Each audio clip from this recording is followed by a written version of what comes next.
Hello and welcome to Building Solid Foundations. I am your host, Steve Matley. Building Solid Foundations, where we try to help you build your solid foundation for leadership, legacy, and life. And today, we're going to talk about helping people build a solid foundation as they transition out of military service, serving our country, and into civilian career paths.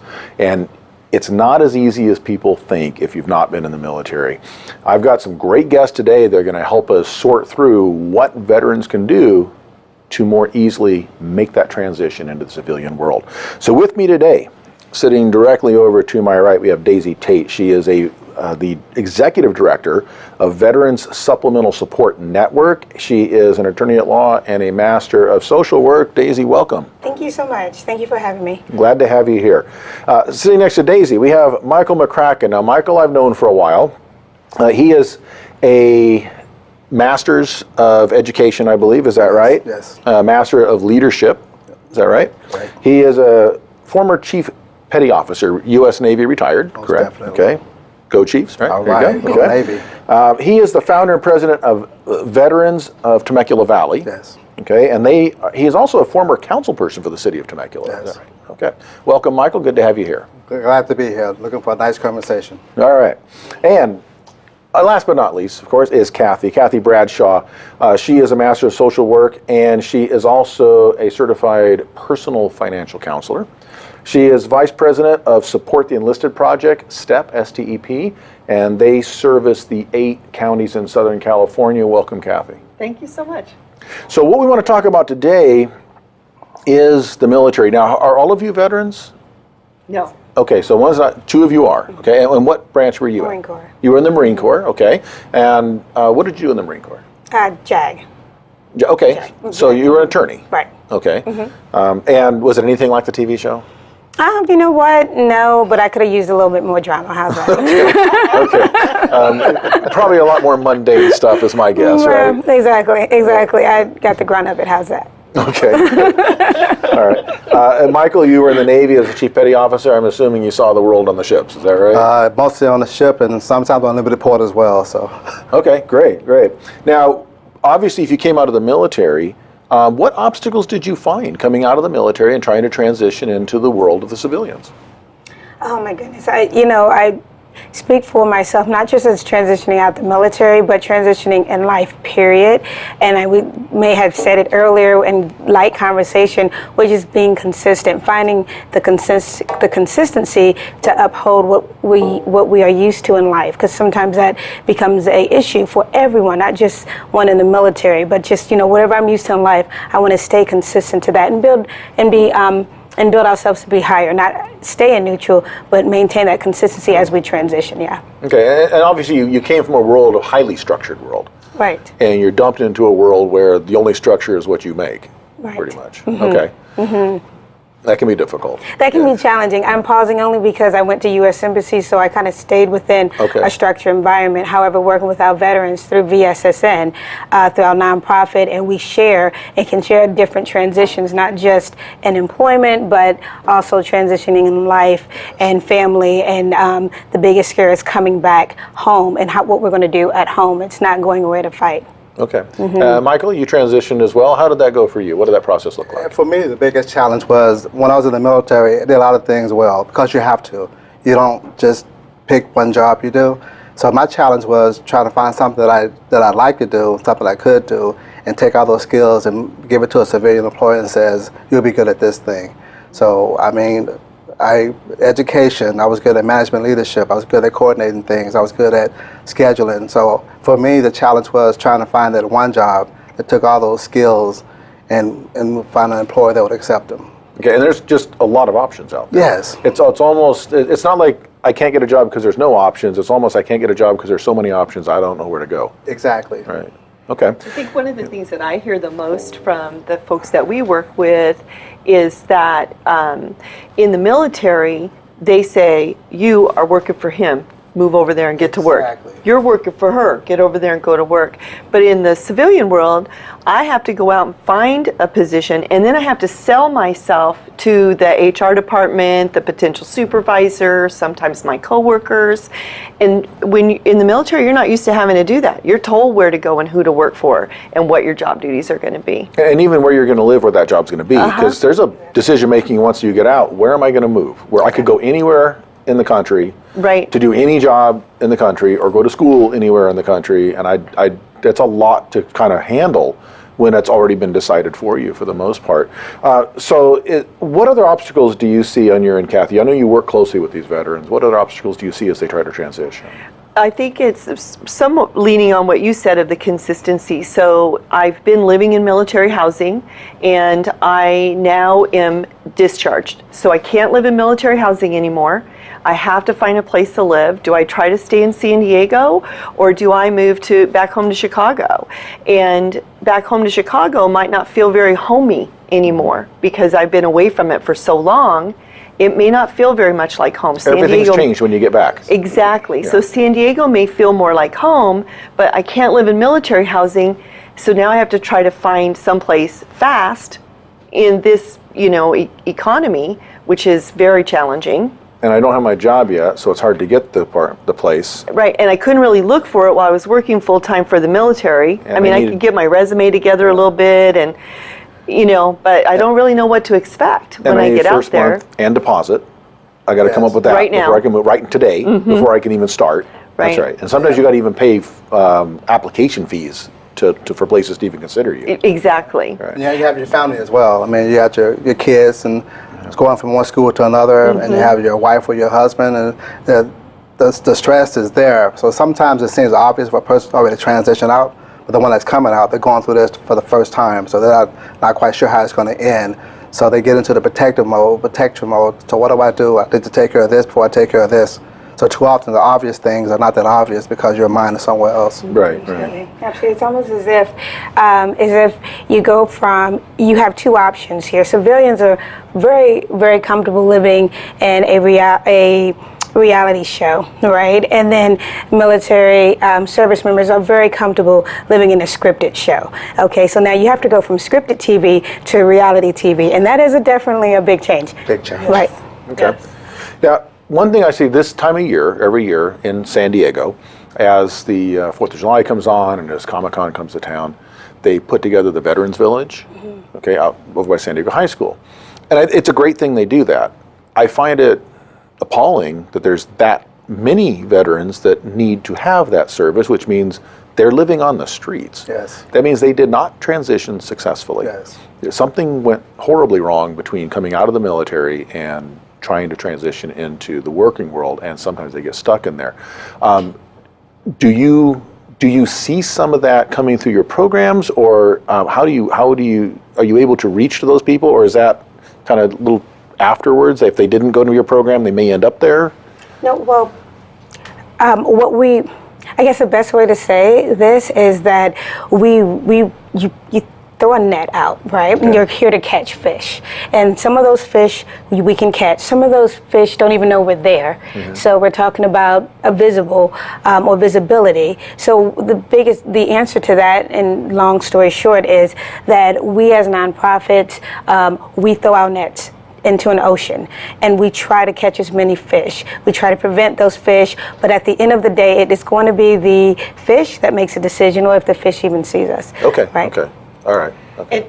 And the other thing is that the majority of the people that use the BVSD tent over there actually are older veterans, so they're not fairly immediately coming out of the military. They've been out for a longer period of time. Okay. A lot of Vietnam era veterans and so forth.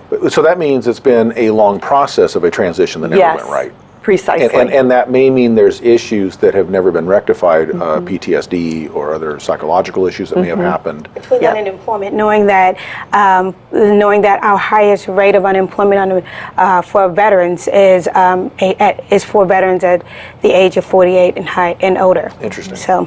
Okay. So that's one of the reasons why with STEP we try to catch much earlier. We want to catch folks while they're still serving, and help them build up an emergency fund that will help them transition without losing their basic supply, you know, being able to pay that first month's rent and the deposit and get into a place that's stable and not have to worry about it so much, because it is a huge transition. We have to take a break. When we come back, we're going to shift from the problem to solutions.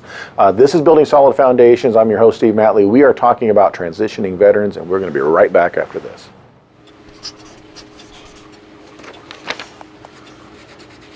If you love them enough to relearn math so you can teach them math, then surely you'll check nhtsa.gov/the right seat to make sure they're correctly buckled in the back seat. You made your house a reality. Homeschooling yourself on loans, color-coding listings, and flushing every toilet in a 20-mile radius. If you can ace house hunting, you can do it for retirement. Get on track with tips at aceyourretirement.org.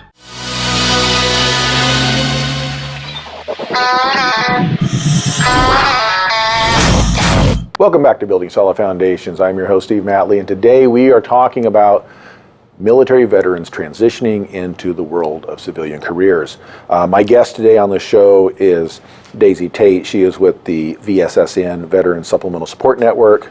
Michael McKracken, he is with Veterans Temecula Valley, and Kathy Bradshaw, she is with STEP, which is the Support the Enlisted Project. And when we left off, we kind of outlined a major problem, which is when things go wrong. But I want to focus now to something more positive, and that is the solution to it. Obviously, the question I'm going to ask is what resources are out there for a transitioning veteran. Obviously, the first answer is you three. So let's talk about what are the resources out there that you're a resource that finds other resources. Is that correct? Right, we do that, and we also provide emergency assistance for, it could be a housing voucher, it could be emergency assistance for toiletries and food. And then as we are providing those services and helping our veterans get through those daily life coping skills, what we also do is help connect them to other resources that go beyond our bridges, and that would mean connecting to education, employment, or further long-term housing. Okay, fantastic. Michael, you're in the Temecula Valley area. There's a lot of veterans there because it's an adjacency to San Diego, where a lot of Marines and Navy end up when they get when they're out of the military. It's like, now what do we do? So what are you doing up in the Temecula Valley? So our main mission is to recognize and honor veterans in Temecula Valley and our South area as well. And one way we do that, we find veterans who are doing an outstanding job in the community to help change the perception of veterans. A lot of people think veterans are like me, old guys with a beard who can barely walk. So we find ways to recognize and honor veterans, and in doing that, these two organizations here, we highlight these organizations here. So we help educate what's out there, how they can get help and support. Because too often, it's like going to a store to buy a loaf of bread. If I put a hammer next to the bread, you can always use the hammer. By us doing a recognition event, we can also highlight the different organizations that have the resources. It's going to make people think, I never thought about them, I haven't heard of them. To kind of connect them that way. Okay. All right. And Kathy, you are all over Southern California, and so you're seeing the veterans that come out from everywhere, probably from all branches, is my guess. Yes. The Coast Guard and the Air Force. So what are the resources that you're pointing your veterans to? So we start by evaluating their current financial situation, which most people that come to us come in a state of financial crisis. Okay. So we define that as demonstrably at risk of imminent loss of a basic need. So they can show me their 3-day pay or quit notice, they can show me their repossession notice or their lateness on their car payments, they show me their insurance cut off, they don't have food in their house, and we help move them from that state of financial crisis to a state of financial self-sufficiency. Okay, now is that caused by a lack of income due to unemployment, or is that caused by an inability to manage their finances, or some combination thereof? It's a combination. Okay. So really our military, it's hard to say that it's difficult for them to transition back into civilian life and say that they are a snapshot of the rest of America in the same sentence, but it's true. Okay. So you go in with the skills that the rest of America has, right? Because you grew up in the same place the rest of us did. Sure. So you go in with a lack of knowledge of financial management because all of us are pretty much growing up with that, right? Right. Then you get in there and you start getting a regular paycheck, and the guys sitting outside the gate are like, "Ooh, newbie, let me get him a new car. Let me get her a big, more expensive apartment. Let me get, and so they're trying to sell things to our military at ridiculous rates of interest and so forth, because they're financially not very savvy. They want to have nice things like the rest of us want to have, and they know they have a steady paycheck coming in, and if they don't pay the bill, they could go to their CO and get the bill paid. Okay. So they start out many times in debt and trying to figure out how to get back up out of that so that the paycheck that they do bring home meets the needs is challenging. So it's a kind of a predatory vendors issue to some degree. As well. And I know on college campuses similar, because the same age range usually. Yes. Where it's the easy credit cards. Yes. They go to the bookstore and there's 8 different applications for free credit cards and it's easy to get. And next thing you know, the college student is up to their eyeballs in credit card debt. Right. And the difference is the college student can file bankruptcy and right. continue on with their life and their career. That's right. The person in the military can lose their security clearance, which can be career ending. That's right. That's right. And then that's not, then they have an issue getting a job later because they weren't honorably discharged. And Right. Right. Okay. Yep. Okay, and that's important to, and a very important distinction to, Yes. to bring out. Okay, so we have some resources out there. The next question is, and you mentioned earlier, Kathy, that we need to get to them while they're still in the military, before it's too late, because once they get out, it's hard to find them all. You start having to cast a net and find them. How do we communicate with them? How do we find them and communicate? And Michael, I think you can probably speak best to this, but I'm going to start the conversation and bridge over to you. Being a Marine, I'm going to say that the Marine Corps is doing a fabulous job. Every piece of us, we all can do our job a whole lot better, right? But they're doing a fabulous job, and people that are working with the Marine Corps, whether they are service members, whether they're DOD employees, Department of Defense employees, whether they're whether employees with MCCS, which is Marine Corps Community Support Services that help manage the base, but all of these team of people coming together and making some strides with VSSN, with STEPS, with veterans of Temecula Valley to educate our families and our communities. And I love to say our military communities, not just the military families, because it's a community, right? So if we were able to educate the community, not just the active duty service member, but the spouse, and also the awareness that is spread through education through the child, or what we would coin the dependent. Therefore, that's the bridge that helps us reach and be more proactive. Yeah, the word dependent. I never really liked the word. I like the word family member. But for me, I think all branches do a great job, but we can do better, and it's evident by the people on the street who need the services. That's right. So sometimes after you leave the military, life happens. Whether it be a life-changing situation like a medical issue, bankruptcy, life happens. But the challenge that I put is, although we're doing a great job, we're still missing people. If I see 1,000 people, they are very happy. If I miss 2, those 2 are heavily impacted 100%. So although we're doing a great job, we can still find ways to do better. That's right. And I personally believe we don't want to leave any of them behind. They went in and they gave a piece of their life to serve the country, and we owe them. We owe them to take care of them. That's right. Now, they have their own choices to make too, but at the same time, the opportunities need to be presented to them. Right. Okay. Now, I actually work at a college. I chair a degree program in construction management, both an undergrad and a graduate program, and the veterans that we get in, because we're in San Diego, we get a lot of veterans, they're a little older than the average student, tend to excel. They do extremely well, and we place 100% of them into the industry, and they get paid very well. Our challenge, when I talk to our marketing and our enrollment people, is they don't always know how to find more military people. So for those of us outside the military world, how do we get it? I can't get onto a base. I don't have a DBIDS card. How do I do that? I would say as simple as driving around in your vehicle with literature and passing things out. Because a lot of veterans think that people target them because they're easy to target, military service. But things like that, I would say partnership with VSSN, partnership with STEP. When we have different events, bring your mobile machine there with your literature and pass it out. I mean, it's amazing how if you talk to one person, word gets out a lot. So the idea that you can't get on base, can't get to the access, we're also outside the gate. We're in the malls and shopping centers. We're in the schools. We're in the parks. Good. So we're at the concerts. So And I'm a Excellent. shameless plug only to say that VSSN as well. We host 3 major events a year. Okay, it's my shameless plug, and then I'm done. Okay, find me later. Okay.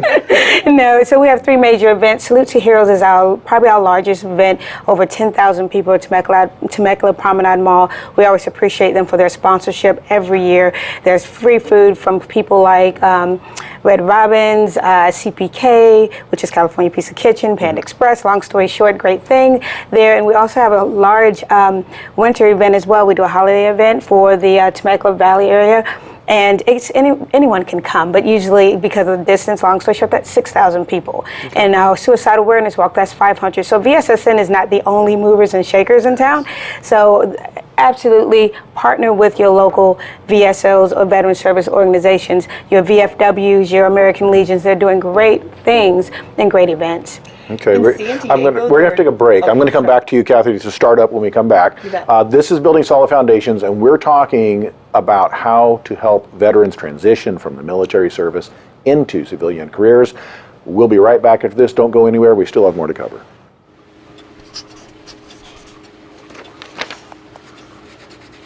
If you love them enough to relearn math so you can teach them math, then surely you'll check nhtsa.gov/the right seat to make sure they're correctly buckled in the back seat. You made your house a reality. Homeschooling yourself on loans, color-coding listings, and flushing every toilet in a 20-mile radius. If you can ace house hunting, you can do it for retirement. Get on track with tips at aceyourretirement.org.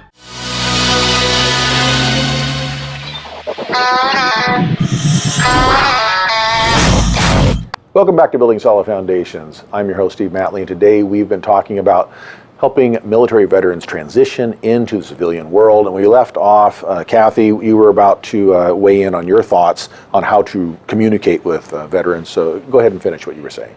One of our core values at STEP is build relationship. And so we do that with other organizations that provide veteran services, as well as veterans and service members and so forth. So in each of the counties that we work in, there is a veteran coalition and a military family coalition. Okay. And I think those probably exist pretty much around the nation. And as members of those coalitions, we're exposed to a lot of other organizations that are providing similar or very different services to what we provide.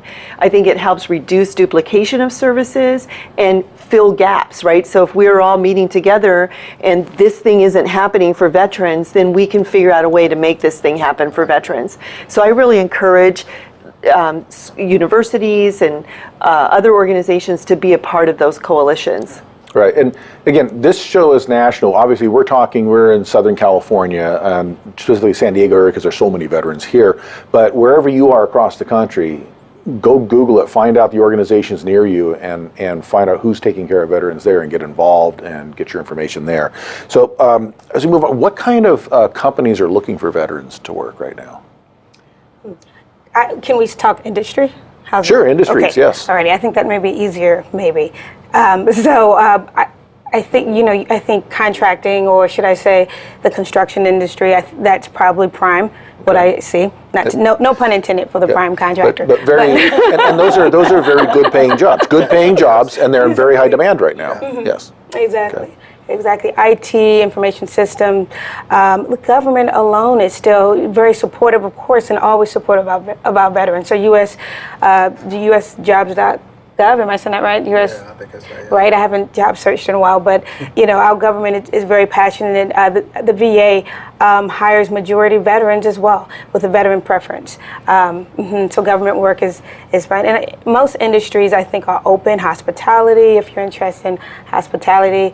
I'm familiar with several national banks that prefer hiring veterans and military spouses as well. Okay. And the amazing thing is, no matter what job you have in the civilian world, military has the same job in the military. So they have the experience in the military, they've done it under pressure, under stress, so they'd be a good fit in any civilian job, whether it be organizing a team, or running an organization, being part of an organization, so it's a transition. So. Okay. I know that typically a lot of veterans tend to go towards law enforcement or post office, because I think those are easy. I think they do a good job recruiting. Absolutely. But there's there's not a limit. There's a lot of opportunities out there for veterans for virtually anything you want to do and whatever your skill set and your passion drives you to. And if you come out of the military and you're not fully qualified for it, you do have the GI Bill. And you can go to school and learn, or you can go to an apprenticeship program and get better at a skill and go into the trades. There's a lot of opportunities out there. All of our veterans at our school are on the GI Bill. And so that means, or they're on voc rehab training, which means they're being taken care of to go to school, which I think it's not a free benefit. They earned it by their time.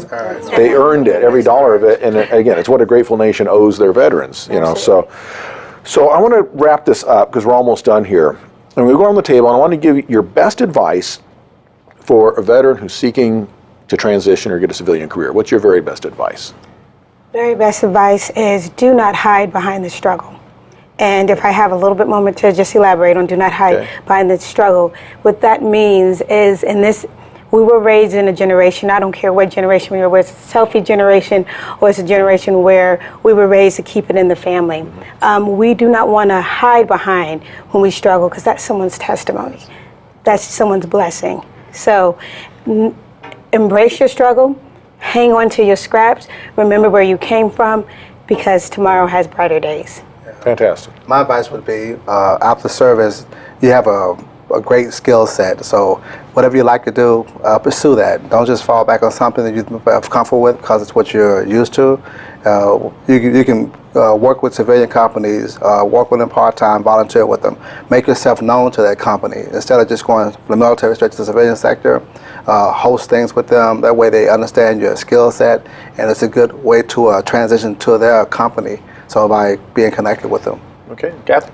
I would say two things. One, prepare in advance, like we talked about, have that emergency fund so that you're not forced to choose something fast. You can spread your wings a little bit. And number two, work with an organization that can help you bridge military language to civilian language. Oh, these are the parts you loved about that job and these are the parts you hated? Okay, well, put that together and here's what a civilian job looks like that will serve you in those ways, so that you really are choosing. You are powerful and you are capable of making those choices, but you may need some support for somebody to point the way just for you to be successful in making your choices. Okay, with that, we're going to have to wrap it up. So I just want to summarize this. For the people that are trying to help veterans, help them find the resources. Point them to people like who's around the table here and the resources that are out there. For those that are veterans, find those resources, connect, get hooked up, and for those that are going to transition sometime in the next year or two, start planning now. You got to get out ahead of it. I want to thank all our guests today.